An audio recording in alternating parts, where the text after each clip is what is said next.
Olá pessoal, tudo bem? Sejam muito bem-vindos a mais uma aula de jornalismo especializado.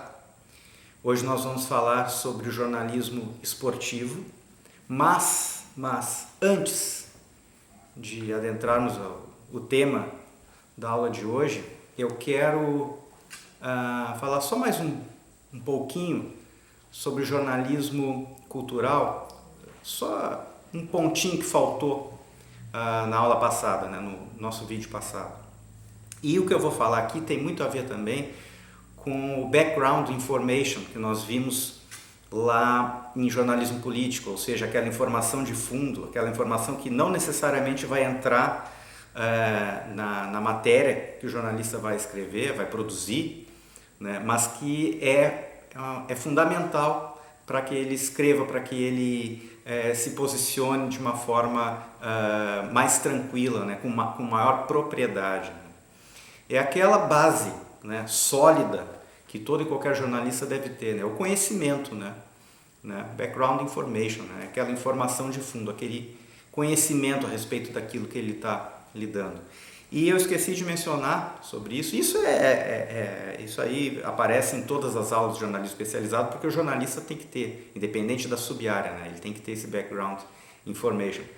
Mas eu esqueci de mencionar isso na aula de jornalismo cultural, e isso é muito importante, porque, por exemplo, o jornalista de cultura ele tem que ter uma boa formação cultural, né? Por exemplo, vamos pegar o exemplo que o Daniel Pisa trabalha no livro Jornalismo Cultural, que é o que a gente adota para essa aula. Ele fala que, por exemplo, um jornalista que cobre a área de cinema, né, ele tem que ter boa formação cultural, ele tem que conhecer, né, tem que estar por dentro da literatura a respeito do tema, né, da questão das artes visuais, mas ele também tem que conhecer bem outros temas que têm a ver com a obra que ele vai analisar, como, por exemplo, guerra. Um filme sobre guerra. Bom, ele tem que entender a história das guerras, o que foi a guerra do Vietnã, por exemplo, para ele ter propriedade para escrever a respeito de um filme de guerra, certo? Esse é o ponto que eu esqueci de mencionar na outra aula e que ficou faltando, e eu queria começar a aula de hoje sobre isso, falando sobre isso, tá? Só esse pontinho que faltou. Então vamos de imediato, visto isso, vamos de imediato para nosso prato de hoje, né, que é o jornalismo esportivo. O livro base é esse aqui, Jornalismo Esportivo, do nosso querido PVC, Paulo Vinícius Coelho, que é um dos grandes nomes do jornalismo esportivo do Brasil. O cara ele é genial, eu admiro o trabalho dele desde os tempos de ESPN. Né? Hoje ele trabalha no Sport TV. E nesse livro aqui ele começa falando sobre alguns fatos interessantes, históricos, né, do jornalismo esportivo no Brasil. Ele começa falando sobre uma divulgação esportiva que existia no jornal Fanfolha, da década de 1910 em São Paulo. Tá? Esse jornal, num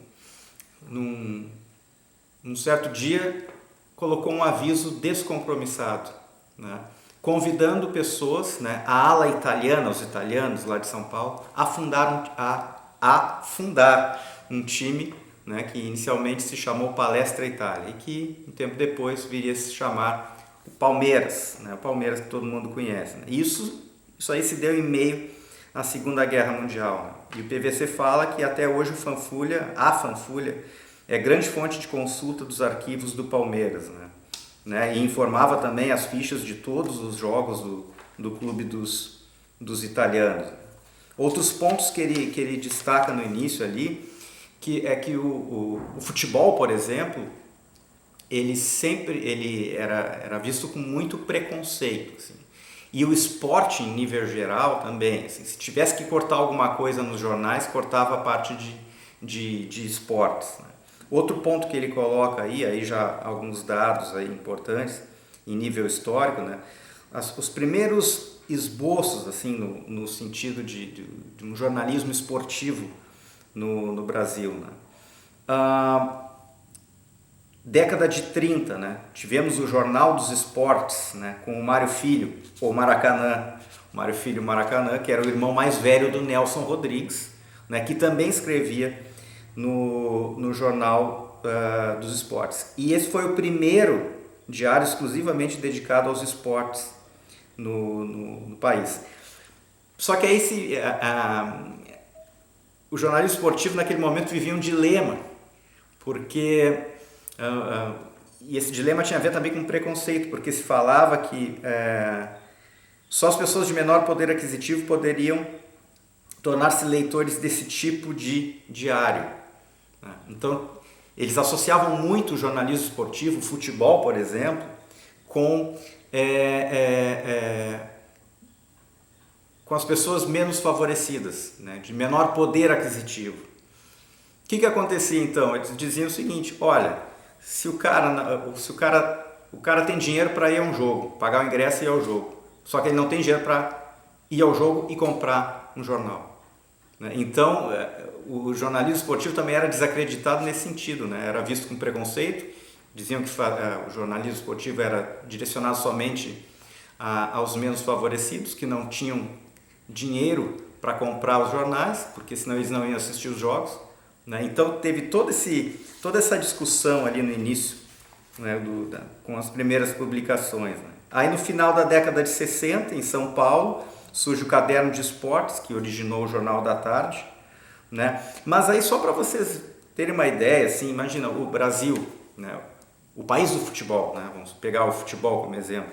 A primeira publicação esportiva, a primeira revista, esportiva, tá, com vida regular, só vai surgir nos anos 70, que foi a Placar. Tá? Eu mesmo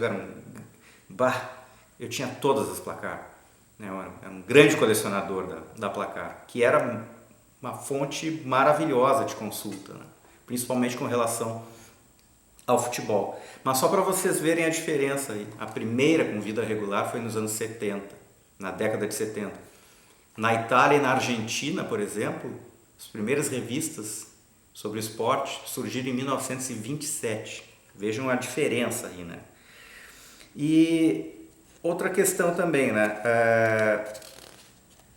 Décadas de 20 e 30. Um exemplo aqui. O Correio Paulistano, tá? Ele liberava apenas uma coluna para as matérias que incluíam futebol e duas para o turf. Então, futebol não era a preferência. O jornalismo esportivo já não era a preferência, então, e o futebol muito menos, né? Mas aí, a partir dos anos 40, o futebol começa a ganhar relatos apaixonados em espaços cada vez maiores, né? Nos diários cariocas, principalmente, né? E volto a citá-los, principalmente devido ao Mário Filho, né? O Maracanã, e o Nelson Rodrigues, né? E aos poucos, é claro, e também, e aí pegando a questão mesmo do futebol, né? Com a ascensão do Brasil no esporte, né? No futebol em nível mundial, né? Copa do Mundo, enfim, Pelé, aos poucos o jornalismo esportivo, né? E principalmente o futebol foi ganhando espaço cada vez maior na mídia, né? Agora, uma questão que se impõe é a seguinte: o jornalismo esportivo, quando ele é confrontado, comparado a outras sub-áreas do jornalismo, como o político ou o econômico, ele é relegado a segundo plano. O que dizem muitas vezes, né, é que o jornalista de política e de economia tem que ter muito mais experiência do que o jornalista esportivo, né? E isso é um problema também, porque muitas vezes, todo ano, inúmeros jornalistas se formam, né? E na maioria das vezes, não muitas vezes, na maioria das vezes, quando eles vão para o mercado, eles chegam e já são direcionados para o setor de esportes ou de cidades, né? Geralmente a porta de entrada para os novatos é uma dessas duas opções, né? Esportes ou cidades, né? Ou seja, há uma diminuição da importância do jornalismo esportivo, e no caso aqui também de cidades, né? Da editoria de cidades, com relação a outras áreas, né? Sub-áreas do jornalismo, como as que eu citei aqui, né? O político e o econômico. Outra questão também que PVC coloca é a seguinte: é minoria. Tá? O profissional que trabalha com jornalismo esportivo, que ganha bem, esse profissional ele é minoria dentro do mercado. Então, uma coisa que ele coloca aqui que é muito interessante é que para trabalhar com jornalismo esportivo tem que ter paixão. E eu sempre cito um ex-aluno meu, que é narrador, jornalista formado e narrador esportivo até hoje, aqui de Pelotas, que me contava, né? Certa vez ele me contou que ele é um apaixonado pelo esporte e ele sempre sonhou em ser narrador de futebol. E ele era concursado, né? Tinha um posto interessante, ele tinha uma remuneração muito boa e ele largou tudo para ser narrador de futebol. Uma vez, eu nunca esqueci isso, e eu conto sempre isso em sala de aula. Uma vez ele me disse: não adianta, eu ganhava bem, era concursado, estava com a vida tranquila, garantida, né? Mas eu não ia ser um cara feliz. Ele largou tudo para ser narrador de futebol, que é óbvio, né? Implica um salário bem menor, enfim, né? E outras dificuldades que a gente sabe que existem, né? Dentro da área do jornalismo, mas ele abriu mão de uma vida tranquila para enveredar pelo caminho que ele escolheu para a vida dele, o caminho pelo qual ele é apaixonado. Então, para fazer jornalismo esportivo tem que ter paixão, porque a maioria dos profissionais não são bem remunerados. Outro ponto importante que o PVC trabalha aqui diz respeito à mulher no esporte. O cenário já melhorou muito, vamos colocar nesses termos aí, mas está muito longe do ideal, né? Até hoje as mulheres são minoria nas redações, nas aparições televisivas, por exemplo, né?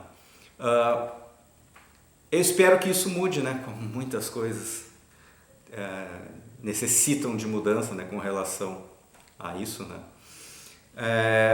Mas o que o PVC coloca aqui é fato. As mulheres ainda são minoria, né? E ainda há muito preconceito. Claro, longe do que existia há décadas passadas, mas ainda há muito preconceito, e ele sempre traz aqui o exemplo de um veterano repórter chamado Odemário Tougnió, que nas grandes coberturas, quando ele ligava para as redações para dar as informações, e quando o editor enviava uma mulher para colher as informações, ele simplesmente se negava a dar essas informações, o que é um verdadeiro absurdo, né? Já era naquela época. Então, tudo isso para dizer que sim, se evoluiu bastante, no meu modo de ver, com relação a esse assunto da mulher no esporte, mas ainda estamos longe do ideal. A mulher ainda é minoria nas redações, e isso, quem sabe, um dia possa ser igualado ou até ultrapassado, assim como outras questões ligadas a isso. Outra questão também tem a ver, o que eu vou falar agora tem a ver com background information, que eu falei no início da aula, quando me referi a um ponto que faltou na aula passada sobre jornalismo cultural, tem a ver com jornalismo de política, tem a ver com todas as sub-áreas do jornalismo. E aqui, para se referir a esse background information, o PVC ele cria uma categoria, por assim dizer, chamada de um menino de 12 anos. O que ele fala? Quem trabalha com futebol, o esporte das massas é visto por quem chega ao mercado como a área da qual todo mundo entende. Aquilo que eu falei, né? Os novatos vão para o esporte, né? Principalmente futebol, ou para a editoria de cidades. Visão equivocada, mas avalizada por boa parte dos editores. Todo mundo viu futebol um dia na vida. Então pronto, está definido o futuro do jornalista sem especialidade. Aí vejam, se o rapaz for daqueles garotos de 12 anos, terá boa chance de estar no caminho certo, porque carregará consigo o conhecimento teórico que, somado às noções que o jornalismo exige, poderá lhe proporcionar carreira de sucesso. Se não for, estará fadado a cometer erros por absoluta ingenuidade, no trato com o assunto que, à primeira vista, parece de domínio público. Então é aquilo, né? É o background information que todo jornalista de esporte tem que ter, né? Em geral, a capacidade de transferir o conhecimento acumulado ao longo dos anos em notícia concreta e, se possível, com consequências importantes para a sociedade. O garoto de 12 anos chegará ao mercado aos 21 em clara vantagem com relação ao seu colega. O conhecimento adquirido poderá permitir-lhe maior compreensão dos fatos, o que certamente lhe facilitará o contato com as fontes e lhe dará condição de construir matérias muito mais detalhadas do que seu colega sem a mesma cultura específica. Então, o que ele traz é justamente isso, né? O jornalista ele tem que ter esse background information, o jornalista de esporte ele tem que ser esse garoto de 12 anos que o PVC trabalha aqui, né? Eu mesmo tenho um amigo que foi também um grande colecionador da Placar e até hoje, se eu perguntar para ele qual era a escalação do CRB de Alagoas de 1984, ele vai dizer do goleiro ao ponta esquerda. Então, esse conhecimento aí, esse conhecimento de fundo aí, esse background information, ele é fundamental para que o jornalista tenha todas as condições de escrever uma matéria, de produzir uma matéria, uma informação com muito mais propriedade do que aquele outro profissional que cai de paraquedas, né, dentro do assunto. Outra questão que é importante conhecer esquema técnico, esquema tático, né? E isso é bem diferente, uma coisa é bem diferente da outra, inclusive muitas vezes por desconhecer essas questões aí, alguns jornalistas acabam pagando mico, né? Eu lembro de entrevistas aqui mesmo em Pelotas com técnicos de futebol, pegando aí no exemplo do futebol, né, que o repórter fez uma determinada pergunta e o técnico disse, olha, peraí, só um pouquinho, isso não tem nada a ver com esquema técnico, tu está falando de esquema tático, né? Então é bom conhecer para evitar esse tipo de falha, né? E a experiência vai ensinar muita coisa, né? Inclusive a malandragem, né? Por exemplo, tem muito dirigente de futebol, tem muito empresário, tem muito jogador, tem muito técnico, enfim. O mundo do futebol, ele adora plantar informações. Então, às vezes, veja um exemplo, tem empresário que simplesmente planta informações para valorizar o jogador. Olha, o jogador tal, o qual eu represento, ele está sendo cobiçado por grandes clubes do futebol de tal país. E muitas vezes é um discurso falacioso, é simplesmente para valorizar o jogador. Então vejam como o jornalista de esporte ele tem que ter essa malandragem, tem que enxergar as coisas, tem que checar as informações, né? Não acreditar em tudo aquilo que falam a ele. Isso é básico, mas muitas vezes passa batido, inclusive por bons nomes do jornalismo esportivo.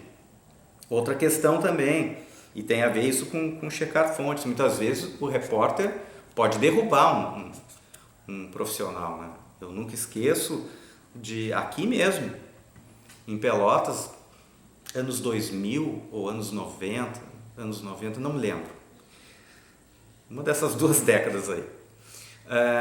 Veio um treinador de fora treinar o Grêmio Esportivo Brasil e a imprensa local, não me lembro quem, começou a dizer que esse técnico de futebol ganhava em cima dos salários dos jogadores. O jogador pedia tanto e uma parte do salário do jogador ia para esse técnico, né?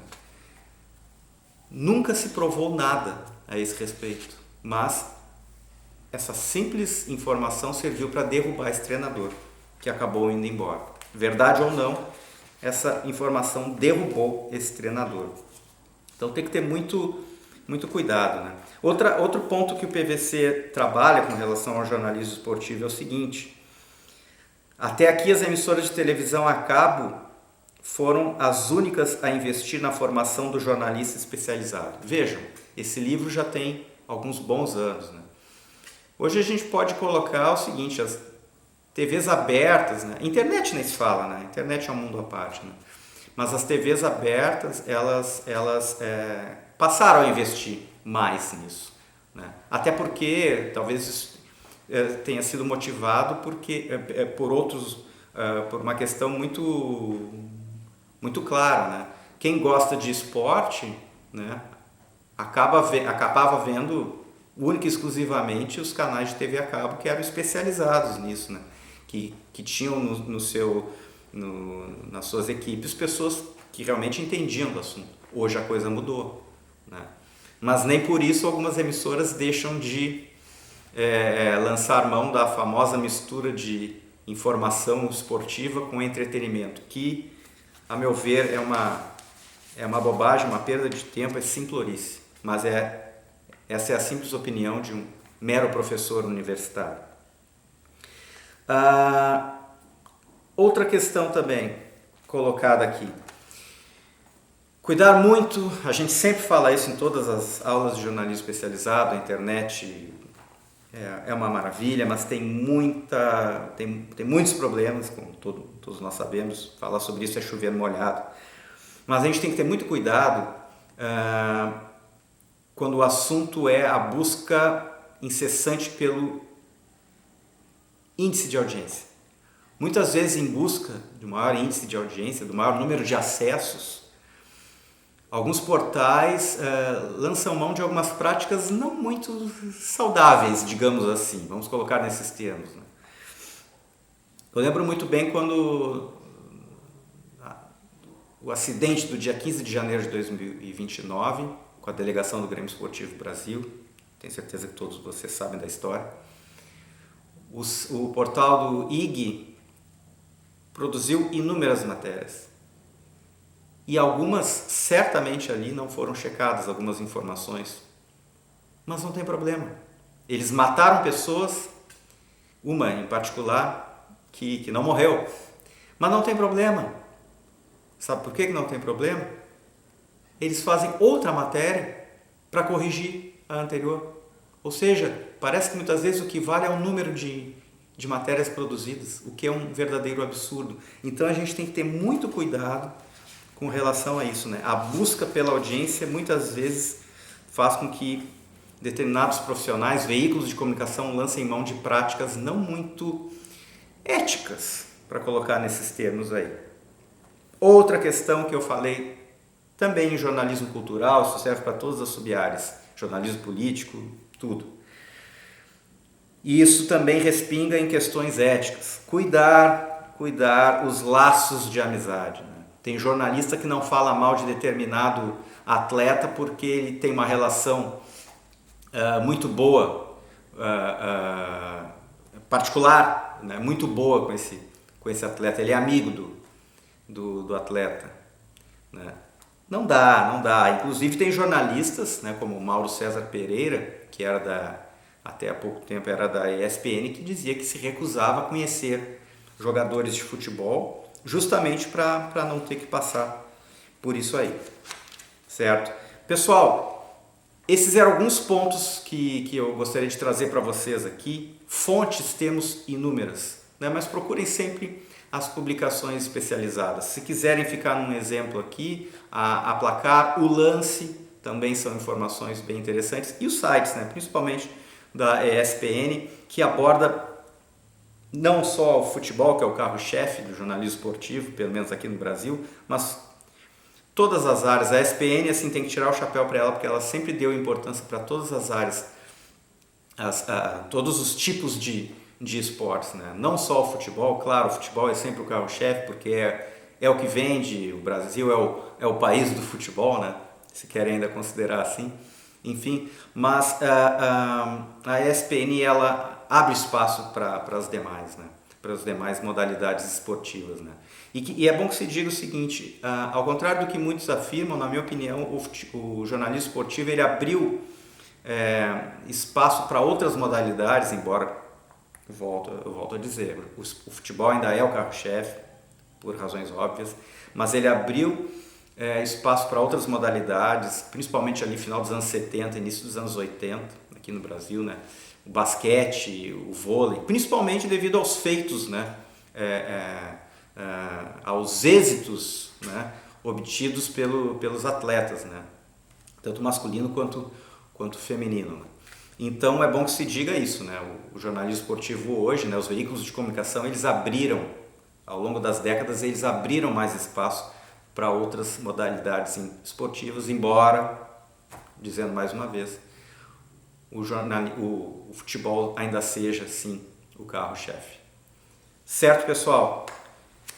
O que eu tinha para pincelar aí, para tratar sobre jornalismo esportivo, era isso, né? Uma pena que a gente não está aqui olho no olho, né, no presencial, mas enfim, espero que tenham gostado e a gente se vê na próxima semana com a aula sobre jornalismo, onde está?